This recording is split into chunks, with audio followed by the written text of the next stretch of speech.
कारण याच्यामुळे बरेचसे जे माझे गोर गरीब त्या मंदिराच्या सहाराने, त्या भक्तांच्या सहाराने, त्या देवाच्या सहाराने आपली पोटाची खळगी भरतात, तेच मंदिर जर यांनी बंद करून ठेवलेत तर आमचा निदेश आहे अशा सर्वांना की ज्यांनी मंदिराला ताळा लावला, जे मंदिर म्हणजे हिंदूंची आस्था आहे, त्या आस्थेपासून एक प्रेरणा मिळते, जीवन जगण्याचा प्रभाव मिळतो, अशा विषयाला आमचा निदेश आहे। लवकरात लवकर मंदिर उघडली पाहिजे, नाही तर चालक मालक संघटना, राष्ट्रीय सैनिक संघटना व सैनिक फेडरेशन व संघर्ष ग्रुप रस्त्यावर उतरल्याशिवाय राहणार नाही।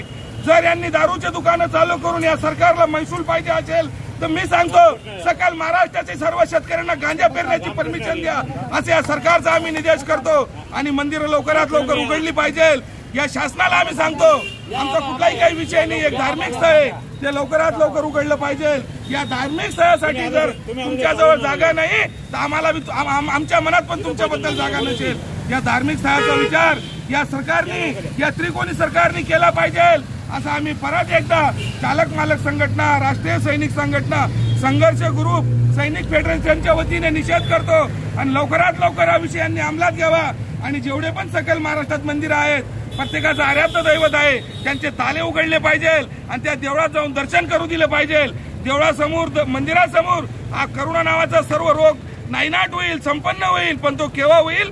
तुमचे मन साफ राहतील। तुम्ही मंदिराला ताले लावले, तुमच्या मनाला ताले लावले, तुमच्या मनाचे ताले खोला, त्या मंदिराचे ताले खोला आणि आपले आराध्य दैवत श्रीपाद श्री दिगंबरा दत्त महाराज जरूर चांगलं करतील, या महाराष्ट्राच्या सर्व जनतेचा ते विचार करतील। म्हणून माझं परत एकदा सैनिक फेडरेशनच्या वतीने, राष्ट्रीय सैनिक संस्थाच्या वतीने या सरकारला वंदन आहे। आम्ही चाळीसगाववासी, आमचे भूषण पाहुणे आणि टायकरी मायकरी संघटना, सर्व भजनी मंडळी या गोष्टीचा निर्देश करत आहे आणि मंदिर खोलण्यासाठी यांना आम्ही निर्देश करत आहोत। यांनी लवकरात लवकर मंदिर खोललं पाहिजे। बोलो सद्गुरू साईनाथ महाराज की जय।